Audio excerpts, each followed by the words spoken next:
Bismillahirrahmanirrahim. Assalamualaikum warahmatullahi wabarakatuh.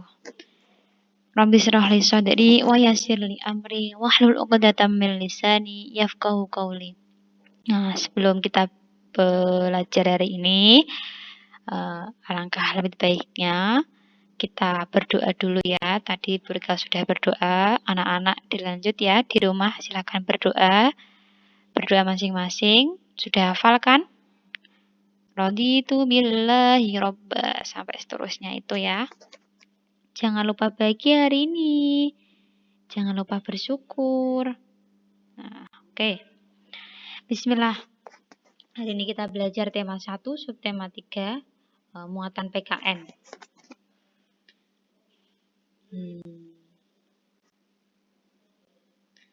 Kerjasama. Kerjasama dalam diskusi. Nah, diskusi itu apa anak-anak? Diskusi itu, pernah dengar nggak diskusi itu apa? Pernah diskusi nggak sama teman-teman atau sama saudara di rumah? Nah, diskusi itu adalah pertemuan beberapa orang untuk bertukar pendapat mengenai sesuatu hal. Kalau anak-anak pernah tuh, pernah dalam pertemuan, terus anak-anak itu bertukar pendapat mengenai segala hal. Nah, misal kita diskusi tentang keberagaman. Nah, keberagaman itu banyak banget di Indonesia.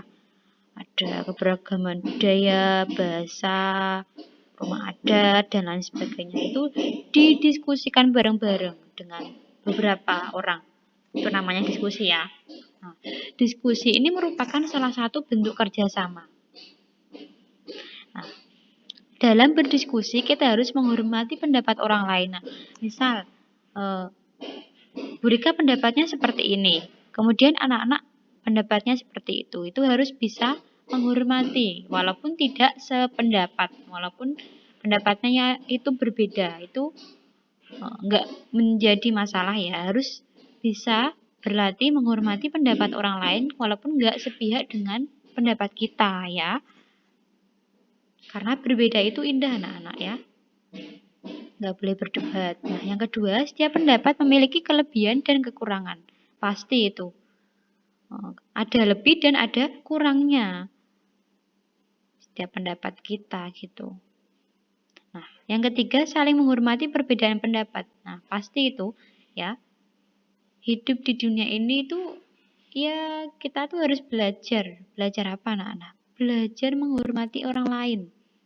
Belajar menghormati pendapat juga, perbedaan kita gitu. Harus akur, harus saling menghargai gitu. Oke, nah manfaat saling menghormati pendapat dalam berdiskusi itu apa tuh kira-kira? Jadi hal yang kita lakukan itu ada manfaatnya anak-anak. Dari diskusi itu terus kita bisa menghormati pendapat orang lain, itu ada manfaatnya. Nah, manfaatnya itu ada 5. Yang pertama itu terciptanya kerukunan dan kebersamaan. Nah, sebuah kerukunan dan kebersamaan itu tidak akan tercipta kalau kita nggak saling menghormati. Jadi kita harus belajar ya anak-anak, harus bisa menghormati ya. Menghormati yang lebih tua dan menyayangi yang lebih muda. Nah, yang kedua itu menambah pengetahuan. Nah, pasti itu. Saat kita berdiskusi, nah setelah berdiskusi itu kita akan bertambah wawasan, bertambah pengetahuan, bertambah ilmunya. Dari pendapat temannya tadi terus kita dengarkan, oh dapat ilmu baru gitu. Itu lebih menyenangkan ya anak-anak. Semoga pandemi ini segera berakhir ya, kita bisa berdiskusi di kelas gitu ya. Lebih asik gitu. Nah, yang ketiga, permasalahan lebih mudah diselesaikan. Iya, misal ada sebuah masalah, terus didiskusikan bareng-bareng, itu akan memecahkan sebuah masalah. Insya Allah, gitu. Karena dimusyawarahkan, karena dicari, dikupas lebih detail. Ini kira-kira penyelesaiannya bagaimana ya, gitu. Didiskusikan bareng-bareng sama teman-temannya, gitu. Pendapatnya ini disatukan, gitu. Nah, selanjutnya yang keempat, kita akan dihormati orang lain. Nah, iya kalau kita menghormati orang lain, insya Allah juga akan dihormati orang lain juga. Timbal balik gitu. Nah, Yang terakhir, menghasilkan kesimpulan yang adil. Ya, dari beberapa diskusi tadi ada pendapatnya si A, si B itu disimpulkan, menghasilkan kesimpulan yang insya Allah adil. Gitu. Paham ya? Sekarang tujuan dan manfaat kerjasama. Nah, pekerjaan kelompok akan cepat selesai jika apa anak-anak? Jika dilakukan dengan bekerja sama, iya, coba dibedakan. Kalau anak-anak mengerjakan sesuatu hal itu sendirian, itu akan lebih lama dan akan lebih cepat selesai jika dilakukan dengan bersama-sama gitu. Nah, tujuan kerjasama sendiri itu apa? Untuk mencapai kesepakatan bersama dan menghargai satu sama lain. Ya, dari pendapat tadi itu disatukan, dicari kesepakatannya. Enggak kesepakatan satu orang saja, kan, tetapi kesepakatan bersama, bareng-bareng. Nah, gitu tuh. Dan tujuannya itu agar kita bisa menghargai satu sama lain, sama temennya, gitu. Next, manfaat kerjasama itu ada 4. Yang pertama, membuat pekerjaan menjadi lebih mudah, insya Allah itu pasti. Dan yang kedua, membuat pekerjaan cepat selesai. Ya, karena dilakukan bersama-sama.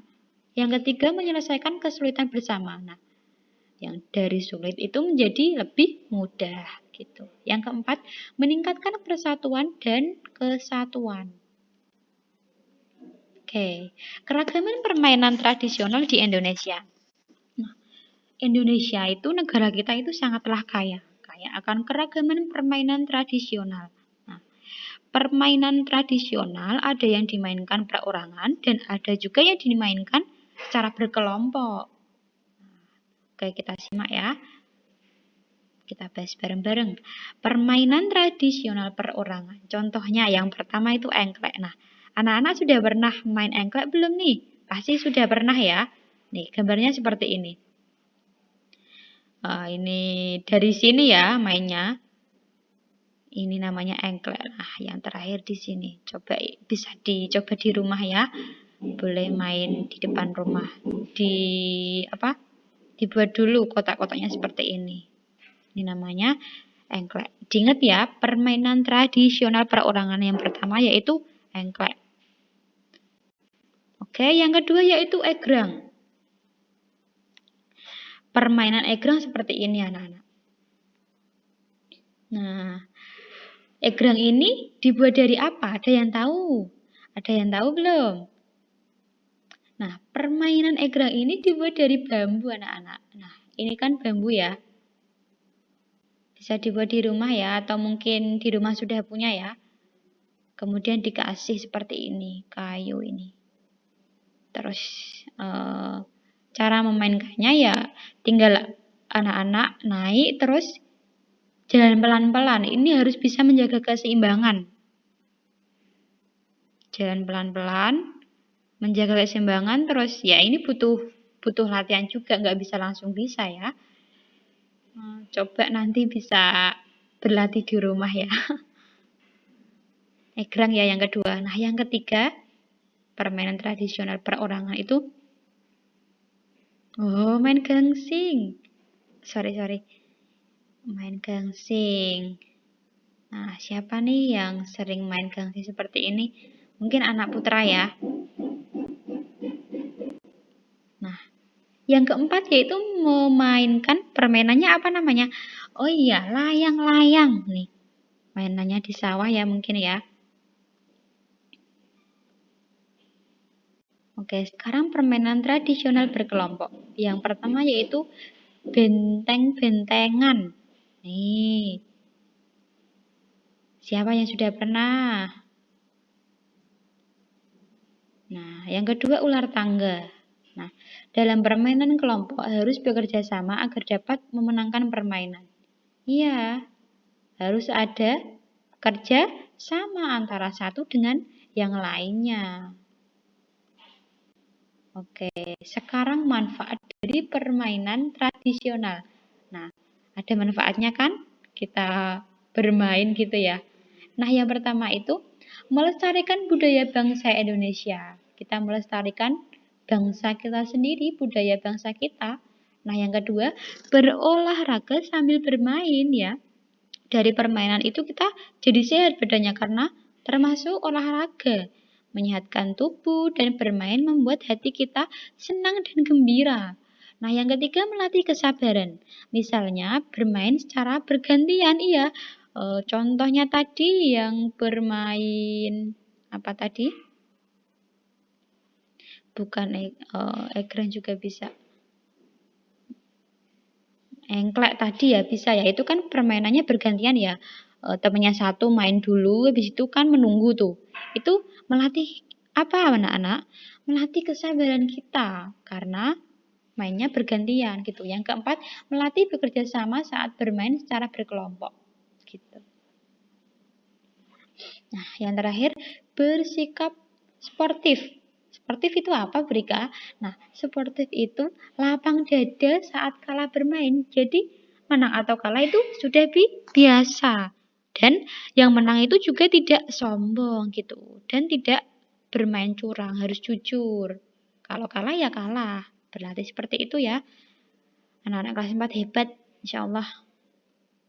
Oke, terima kasih. Selesai. Nanti boleh dicoba di rumah. Permainannya tadi ada egrang, ada engklek, ada yang anak putra itu gangsing tadi ya. Semoga bermanfaat. Yang sedikit ini mohon maaf banyak salahnya. Wassalamualaikum warahmatullahi wabarakatuh.